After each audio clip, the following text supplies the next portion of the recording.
I love Metal Gear Solid. It's actually one of my favorite game franchises of all time.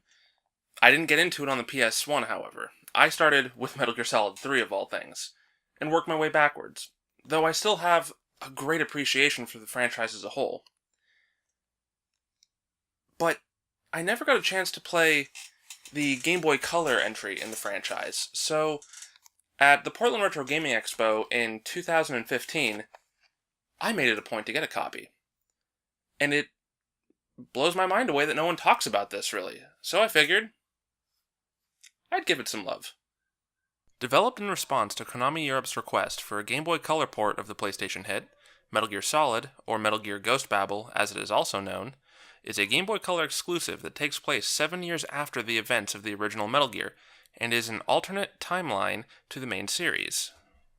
A Metal Gear prototype, codenamed Gander, has been stolen by the Gendra Liberation Front based in Central Africa in hopes of winning the country's ongoing civil war.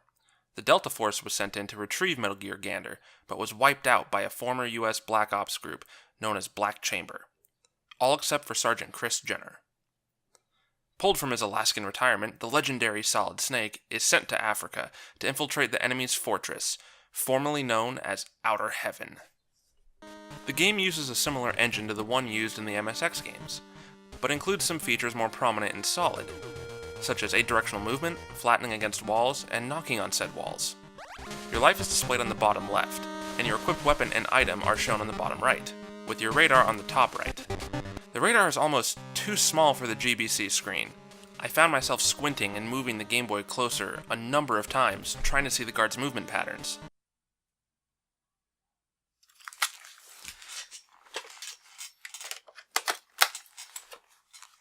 I highly recommend you use a Game Boy player for the GameCube when playing this game.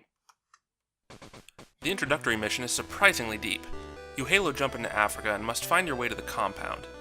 This area is effectively a playground for learning the controls, giving you space to familiarize yourself with the mechanics.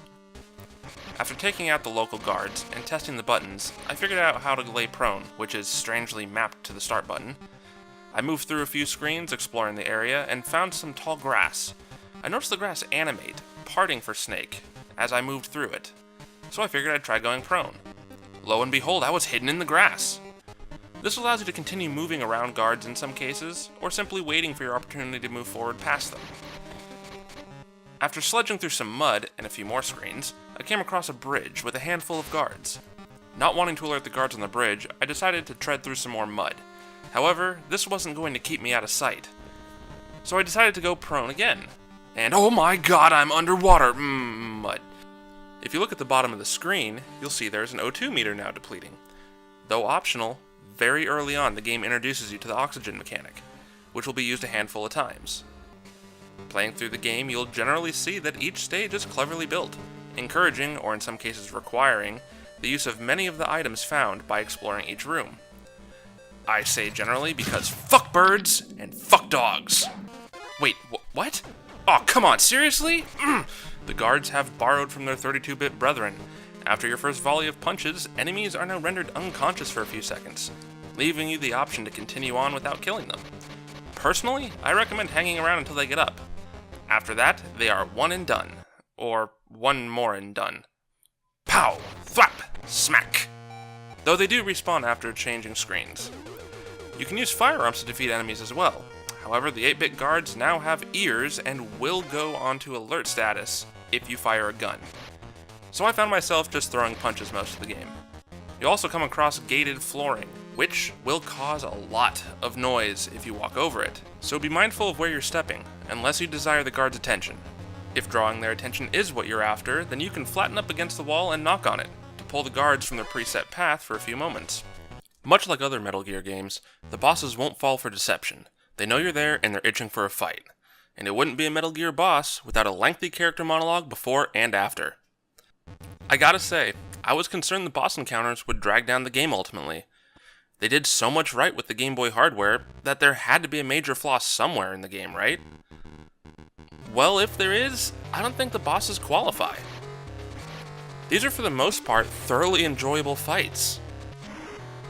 Generally, there's an item or weapon they want you to utilize in the battle, which is true to form for the series, and each fight feels unique and well executed. Slasher Hawk attacks with a boomerang and his hawk. Marionette Owl has 2 decoys, which shoot back at you when hit. You gotta run away from Pyro Bison as he chases you with a flamethrower. This seems familiar. And Blackguard's Viper, he has a room of traps. You just have to shoot him. Viper is probably the only boss I wasn't too keen on. The entire fight is trying to remember where he went, where the tripwire explosives are, and avoiding bombs that appear at your feet. This was the most frustrating boss in the entire game, because random bombs are bullshit!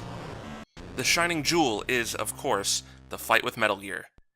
This is, in my opinion, one of the best Metal Gear battles in the entire series. For starters, this Metal Gear uses its legs to stomp on you.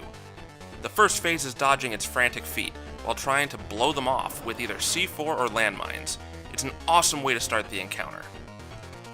After taking out its legs, you have to target the 2 frontal and 2 side guns, while avoiding evil spinning tops, dodging a barrage of missiles with the help of your really small radar, and even avoiding a flamethrower. This fight is a bit hectic and can take a few tries, but the battle is so enjoyable that I found myself less frustrated with my losses than I would in many other games.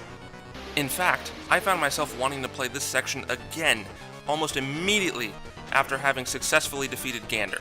I was having that much fun. After defeating Metal Gear, you have a nice long conversation with the General before one final encounter with the leader of Black Chamber, Blackguard's Viper. This fight is actually fun. Viper has set a nuke to launch once the elevator you are on reaches the surface, and able to connect with the satellites. You still have to shoot him, but no random bombs this time! You have 90 seconds to defeat Viper, who is running around the platform, making him difficult to hit. If you get too close, he'll perform a ground pound of some kind, encouraging you to keep your distance. Each time Viper takes damage, he will use some kind of flash grenade or something, verbally taunt you, and move to a random location on the platform. This fight does a good job at providing tension, but without feeling overwhelming, making this one-on-one battle feel just as satisfying as the Liquid battle, if not more so, with a proper ending cinematic channeling that of MGS1. The game's not perfect, but it delivers a very solid experience and is a proper entry in the Metal Gear Solid series. And it definitely showcases that the Game Boy Color was far more capable than many people gave it credit for, and could even do things that many people didn't think an 8-bit machine could. With that being said, I think it's pretty clear that I give this game my rating of buy it. It's a fantastic entry in the series, and it's a shame no one really talks about it. If you get an opportunity, definitely pick this one up. It's totally worth having. Hey, thanks for watching. If you enjoyed the video, click the like button. Feel free to drop a comment down in the boxes below as well.